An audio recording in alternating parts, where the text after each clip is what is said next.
Good evening मेरे प्यारे दोस्तों, सभी लोगों को मेरा नमस्कार। स्वागत करते हैं आप सभी का आपके अपने YouTube channel OD study point में। तो प्यारे दोस्तों, आज की क्लास में हम लोग सॉल्व करेंगे चाल तथा समय के प्रीवियस ईयर क्वेश्चंस को, जो भी आपके पिछले 10 सालों में चाल तथा समय से क्वेश्चन पूछे गए हैं। टोटल क्वेश्चन का सॉल्यूशन करेंगे। इसके साथ-साथ मोस्ट एक्सपेक्टेड क्वेश्चंस का भी सॉल्यूशन करेंगे। तो वीडियो को शुरू से अंत तक जरूर देखिएगा, जिससे आपको टोटल क्वेश्चन अच्छी तरीके से समझ में आए। तो देखिएगा क्वेश्चन नंबर 1। क्वेश्चन नंबर 1 आपको इस प्रकार से दे रखा है। एक कार 36 किलोमीटर प्रति घंटे की गति से दौड़ रही है। तदनुसार वह 32 सेकंड में कितनी दूरी पार कर लेगी। तो ध्यान से क्वेश्चन नंबर 1 को समझिए और सॉल्व करने का प्रयास कीजिए।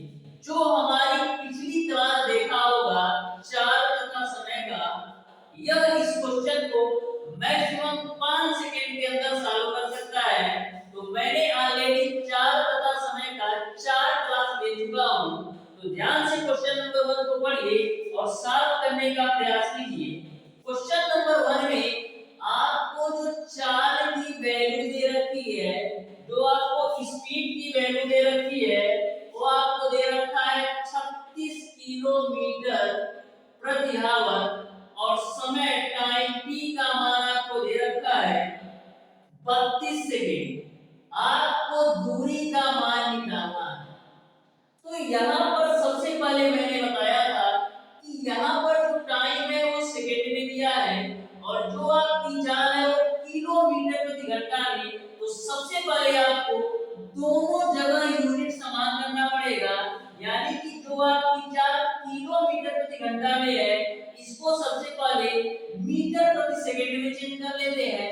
तो 36 किलोमीटर प्रति घंटा को मीटर प्रति सेकंड में चेंज करने के लिए क्या करेंगे, इसमें हम 5/18 से गुणा करेंगे। तो 18 गुणा कितना हो जाएगा 36, यानी आपको मिल जाएगा 10 मीटर प्रति सेकंड।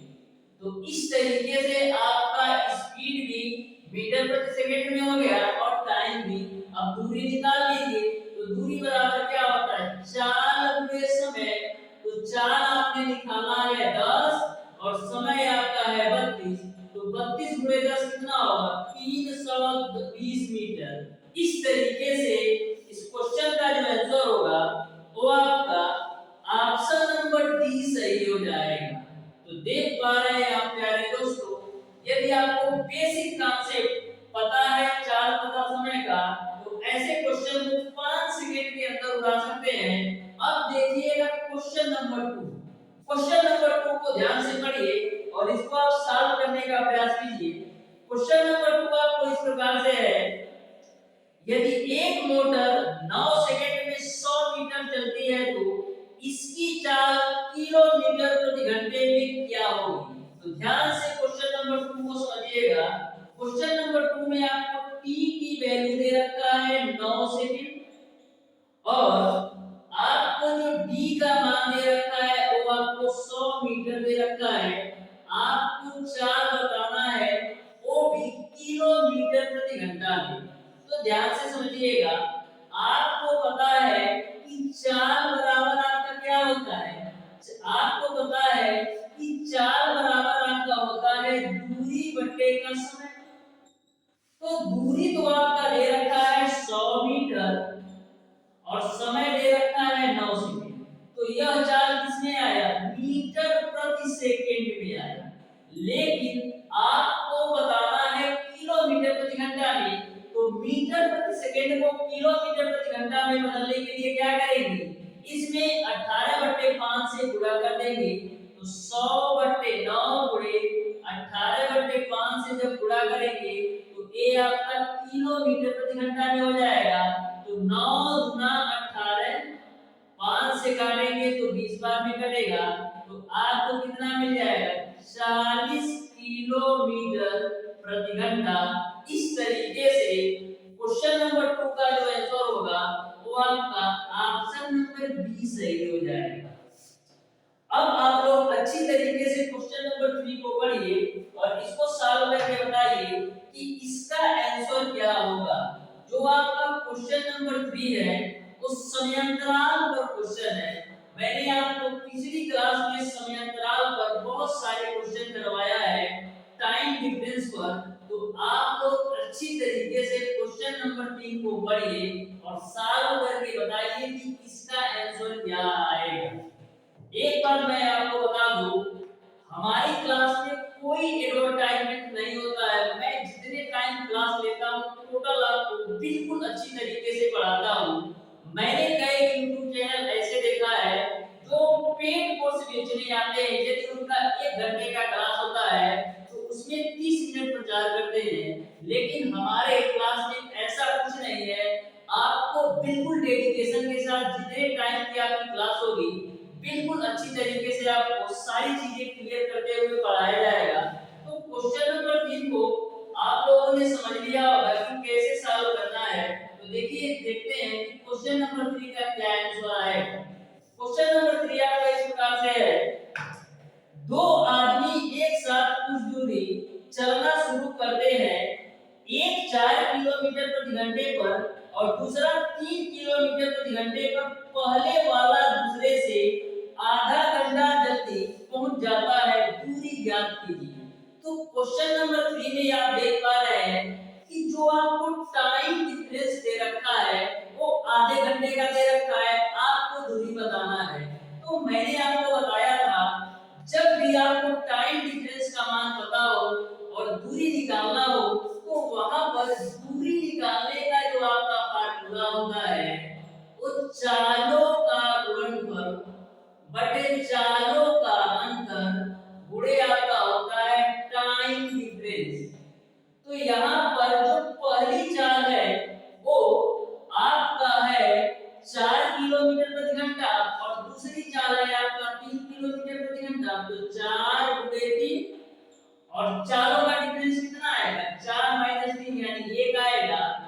और समयांतराल यानी टाइम डिफरेंस कितना दिया है, आधे घंटे का, यानी का 1/2 आवर। अब काट दीजिए तो 2 गुना 4 यानी कितना आ जाएगा, 6 किलोमीटर आ जाएगा। यानी जो डी की वैल्यू आएगी वो आपका 6 किलोमीटर आएगा। तो इस तरीके से इस क्वेश्चन का जो आंसर होगा वो आपका ऑप्शन नंबर सी सही हो जाएगा। ध्यान से पढ़िए क्वेश्चन नंबर 4 और इसको सॉल्व करके बताइए कि इसका आंसर क्या आएगा। क्वेश्चन नंबर 4 आपका इस प्रकार से है, एक आदमी यात्रा पर पहले 240 किलोमीटर 40 किलोमीटर प्रति घंटे के हिसाब से सफर करता है तथा दूसरे 240 किलोमीटर 60 किलोमीटर प्रति घंटे के हिसाब से यात्रा करता है। यात्रा में 480 किलोमीटर का औसत वेग है। तो ध्यान से इस क्वेश्चन को समझिएगा, इस क्वेश्चन को कैसे सॉल्व कर पाएंगे। तो मैंने आपको बताया था कि जो औसत चाल का फार्मूला होता है वह कुल दूरी बटे का कुल समय होता है। तो यहाँ पर इस क्वेश्चन में जो आपको टोटल डिस्टेंस दे रखा है, जो आपको टोटल डिस्टेंस दे रखा है वो आपको दे रखा है 480 किलोमीटर।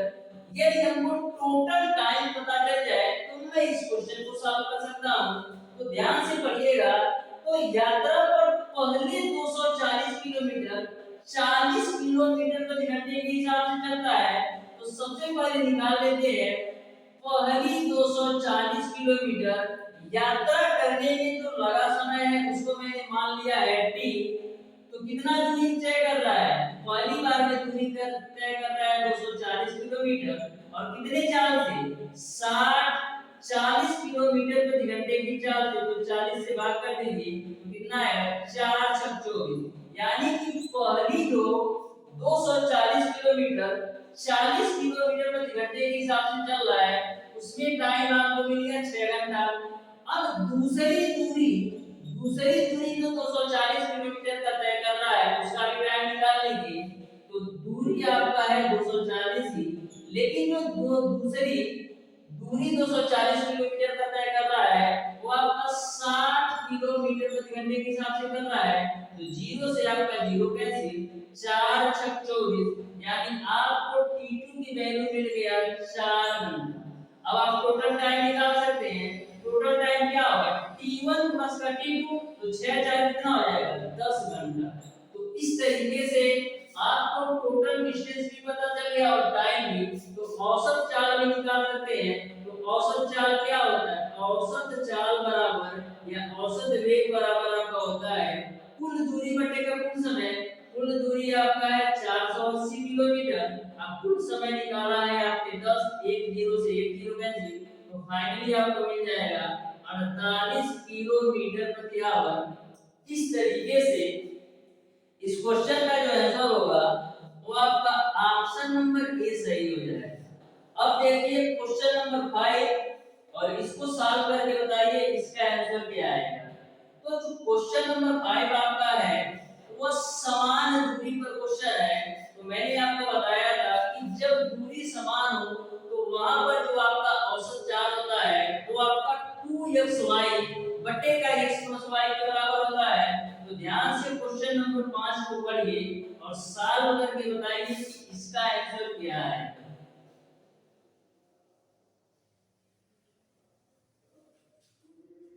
तो देखिएगा क्वेश्चन नंबर 5 को।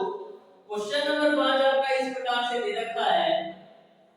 बोला है एक कार 60 किलोमीटर प्रति घंटे की दर से एक निश्चित दूरी तय करती है और उसी रास्ते पर 40 किलोमीटर प्रति घंटे की दर से वापस लौटती है। तो संपूर्ण यात्रा के दौरान यात्रा की औसत गति को किलोमीटर प्रति घंटा में बताइए। तो ध्यान से क्वेश्चन नंबर 6-5 को पढ़िएगा तो आपको इसमें पता चलेगा कि निश्चित दूरी तय करती है और उसी रास्ते पर 40 किलोमीटर प्रति घंटे की दर से वापस आती है। यानी क्वेश्चन नंबर 5 में आपको दूरी समान दिया गया है।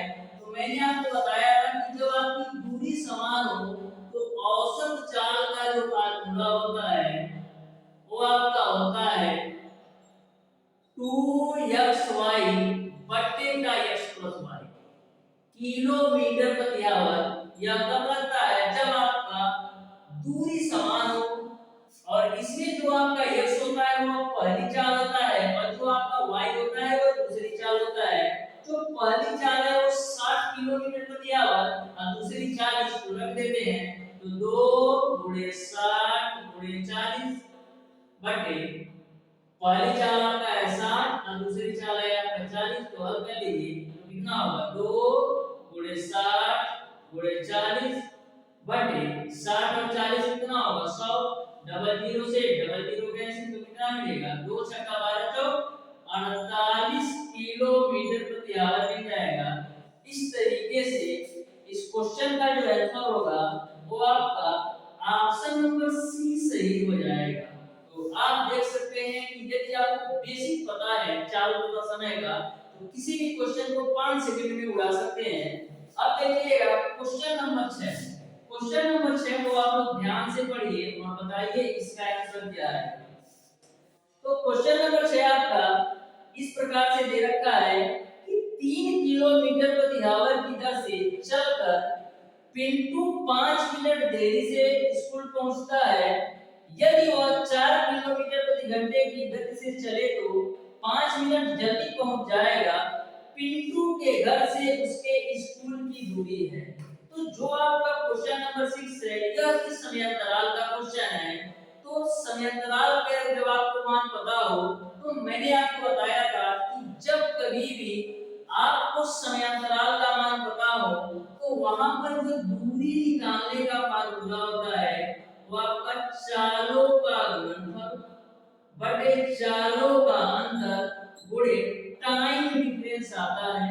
तो यहाँ पर क्वेश्चन को ध्यान से पढ़ेंगे तो बोला गया है कि 5 मिनट जल्दी और 5 मिनट देरी, यानी कि आप देख पा रहे हैं कि जो टाइम डिफरेंस है वो 10 मिनट का है। तो टाइम डिफरेंस भी आपको पता है तो दूरी निकाल सकते हैं। तो पहली चाल कितना दे रखा है? पहली चाल है 3 किलोमीटर प्रति आवर, दूसरी चाल आपको दे रखा है 4 किलोमीटर प्रति आवर और चालों का अंतर कितना आएगा 1 और टाइम डिफरेंस आप देख पा रहे हैं 10 मिनट का आ रहा है। तो 10 मिनट को भी घंटे में चेंज करेंगे तो 60 से भाग दे देंगे तो 1 0 से 1 0 कैंसिल तो क्या मिलेगा 4 × 12 बटे 6 यानी आपको मिल जाएगा 2 किलोमीटर। तो इस तरीके से क्वेश्चन नंबर 6 का जो आंसर होगा वो आपका ऑप्शन नंबर बी सही हो जाएगा। तो ध्यान में आपको सिंगल फार्मूला रखना है। ये तो मैंने आपको बताया ही था कि टाइम डिफरेंस कैसे निकालते हैं, मैंने पिछली क्लास में ऑलरेडी बिल्कुल अच्छी तरीके से डिस्कस कर चुका हूं। अब देखिएगा क्वेश्चन नंबर 7 को, क्वेश्चन नंबर 7 को आपको ध्यान से पढ़िए। यह भी क्वेश्चन टाइम डिफरेंस का भी है। जैसे मैंने क्वेश्चन नंबर 6 को सॉल्व करके बताया, उसी तरह 7 को सॉल्व करके बताइए कि इसका आंसर क्या आएगा। जो आपका क्वेश्चन नंबर 7 है same to same question number 6 की तरह है। तो ध्यान से पढ़िए क्वेश्चन नंबर 7 को और बताइएगा क्वेश्चन नंबर 7 का कौन सा ऑप्शन सही होगा। तो देखिएगा क्वेश्चन नंबर 7 कुछ इस प्रकार से है। हरि अपने घर से 5 किलोमीटर प्रति घंटे की गति से चलकर अपने कार्यालय 3 मिनट देर से पहुंचता है। अगले दिन वह अपनी गति 1 किलोमीटर प्रति घंटा बढ़ा देता है और 3 मिनट पहले पहुंच जाता है। तदनुसार उसके घर से कार्यालय की दूरी कितनी है। तो आप देख पा रहे हैं कि क्वेश्चन नंबर 7 भी आपका समयांतराल का क्वेश्चन है और इसमें भी आपको डिस्टेंस निकालना है। तो डिस्टेंस बराबर क्या हो जाएगा, चालों का गुणनफल बटे चालों का अंतर गुणे आपका आ जाएगा टाइम डिफरेंस। तो पहली चाल आपको दे रखा है 5 और दूसरी चाल आपका कितना दे रखा है 6 हो जाएगा। क्योंकि पहले उसकी चाल 5 किलोमीटर प्रति घंटे थी, वो अपनी चाल को 1 किलोमीटर प्रति घंटे बढ़ाया यानी दूसरी चाल उसकी हो जाएगी 6 और चालों का अंतर कितना है 6 - 5 यानी 1। अब बात आती है टाइम डिफरेंस का। तो टाइम डिफरेंस कितना आ रहा है 3 मिनट देर और उसके बाद से 3 मिनट पहले, 3 मिनट देर और 3 मिनट पहले यानी 6 मिनट का टाइम डिफरेंस आ रहा है। और इस मिनट को घंटे में चेंज करने के लिए 60 से भाग कर देंगे तो क्या मिलेगा आपको 6 दाहिने ओर 60 तो मिल जाएगा आपको 5 × 30 बटे का 10 यानी कितना मिल जाएगा 3 किलोमीटर। तो इस तरीके से जो क्वेश्चन नंबर 7 का आंसर होगा वो आपका ऑप्शन नंबर सी सही हो जाएगा। क्वेश्चन नंबर 8 को मैंने जो आपका क्वेश्चन नंबर 8 है उसको मैंने इसी टाइप का क्वेश्चन पिछली क्लास में कराया था, यानी कि जब चाल तथा समय का पार्ट 4 आपको पढ़ाया था। तो ध्यान से क्वेश्चन नंबर 8 को पढ़िए। आप भी क्वेश्चन नंबर 8 को आसानी से सॉल्व कर सकते हैं। तो क्वेश्चन नंबर 8 को आप अच्छी तरीके से पढ़िए और सॉल्व करके बताइए कि इस क्वेश्चन का आंसर क्या है। तो देखिएगा क्वेश्चन नंबर 8 को आप कैसे सॉल्व कर सकते हैं मैक्सिमम 15 सेकंड। देखिए बोला है साइकिल का एक पहिया 11 किलोमीटर की दूरी तय करने में 5000 चक्कर लगाता है, पहिए का व्यास है। तो ध्यान से समझिएगा जो दूरी है वो आपको दे रखा है 11 किलोमीटर और जो चक्करों की संख्या है वो आपको दे रखा है 5000। तो चक्करों की संख्या को मैं मान लेता हूं n की वैल्यू आपको दे रखा है 5000। तो आपसे पूछा है कि पहिए का व्यास बताइए, वो भी किसमें सेंटीमीटर में। तो ध्यान से क्वेश्चन को समझिएगा। यहाँ पर जो दूरी दे रखा है वो आपको किलोमीटर में। तो सबसे पहले क्या करेंगे दूरी को ही सेंटीमीटर में चेंज करेंगे। तो 11 किलोमीटर को यदि हमको मीटर में चेंज करना पड़े तो क्या करेंगे 1 किलोमीटर में 1000 मीटर होता है। तो 11 किलोमीटर को मीटर में चेंज करेंगे तो इसमें हमको 1000 से गुणा करना पड़ेगा तो ये आपका मीटर में हो जाएगा। यानी कि जो हमारी दूरी है वो 11000 मीटर के बराबर हो गई। अब इस मीटर को हमको सेंटीमीटर में चेंज करना है। तो 1 मीटर में 100 सेंटीमीटर होता है। तो इसको जब आप सेंटीमीटर में चेंज करेंगे तो इसमें आपको 100 से गुणा करना पड़ेगा। तो 1000 गुणे आपका 100 सेंटीमीटर। अब आपकी दूरी सेंटीमीटर में आ गई। यहाँ पर बोला है कि 5000 चक्कर में इतनी दूरी तय करती है क्योंकि जो आपका 11 किलोमीटर है यही दूरी के बराबर है सेंटीमीटर में, तो हम लिख सकते हैं कि जो आपका 5000 चक्कर है वो आपका 11 गुणे 1000 गुणे 100 सेंटीमीटर दूरी के बराबर है। तो यहाँ से सबसे पहले आप एक चक्कर में देखिए कितनी दूरी तय कर रहा है। तो एक चक्कर में कितनी क्या करेंगे 11 गुणे 1000 गुणे 100 में 5000 से भाग कर देंगे। 1 2 3 0 1 2 3 0 कैंसिल होगा, 5 से काटेंगे 100 को तो 20 बार मिल जाएगा। तो आपको कितना मिल जाएगा 20 गुणे 11 यानी 220 सेंटीमीटर। यानी जो आपकी पहिया है एक चक्कर में 220 सेंटीमीटर तय कर रही है, लेकिन आपको निकालना है कि पहिए का व्यास क्या होगा। तो आप ये बताइए एक चक्कर में कितनी दूरी तय करेगी।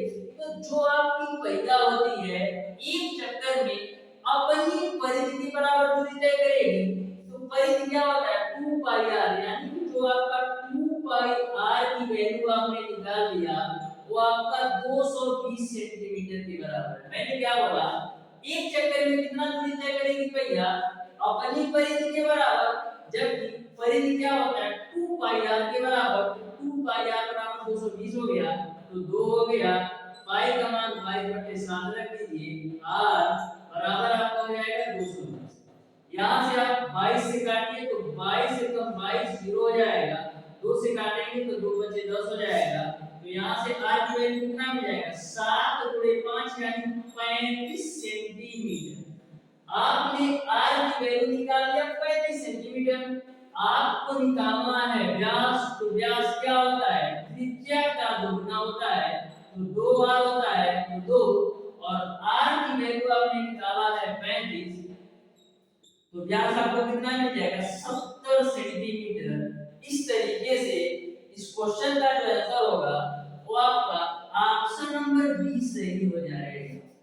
अब देखिएगा क्वेश्चन नंबर 9। क्वेश्चन नंबर 9 को मैं सॉल्व नहीं करूंगा, मैं आपको बता देता हूं कि कैसे सॉल्व करना है। देखिए बोला है एक पहिए की त्रिज्या 0.25 मीटर है, 11 किलोमीटर की दूरी तय करने के लिए पहिए कितने चक्कर लगाएगा। तो सबसे पहले आप ये देखिए क्या क्या आपको दे रखा है। तो क्वेश्चन नंबर 9 में आपको r की वैल्यू दे रखा है 0.25 मीटर और आपको टोटल डिस्टेंस दे रखा है 11 किलोमीटर। ठीक है, तो ए आपका तो मीटर में है पहिए की त्रिज्या और 1 किलोमीटर में है, तो इस किलोमीटर को भी मीटर में चेंज करते हैं। तो किलोमीटर को मीटर में चेंज करने के लिए 1000 से आप गुणा कर लीजिएगा तो 11000 मीटर आ जाएगा। आपको बताना है कितने चक्कर लगाएगा। तो सबसे पहले आप ये देखिए एक चक्कर में कितनी दूरी तय करेगा। तो जो आपकी पहिया होगी एक चक्कर में अपनी परिधि के बराबर दूरी तय करेगी, यानी 2 पाई r के बराबर। तो सबसे पहले आप 2 पाई r की वैल्यू निकालिए। जो 2 पाई r की वैल्यू आएगी वो एक चक्कर में तय की गई दूरी के बराबर होगी। अब करना क्या है, जब आपको एक चक्कर में तय की गई दूरी पता चल गया तो टोटल दूरी में एक चक्कर में तय की गई दूरी से भाग दीजिएगा तो आपको चक्करों की संख्या मिल जाएगी। तो इस तरीके से आप लोग क्वेश्चन नंबर 9 को सॉल्व कीजिएगा और बताइएगा कि क्वेश्चन नंबर 9 का कौन सा आंसर सही होगा। तो प्यारे दोस्तों आज की क्लास कैसी लगी कमेंट बॉक्स में कमेंट करके जरूर बताइएगा। यदि वीडियो अच्छा लगा हो तो वीडियो को लाइक और चैनल को सब्सक्राइब जरूर कीजिएगा। मिलते हैं नेक्स्ट क्लास में, तब तक के लिए धन्यवाद।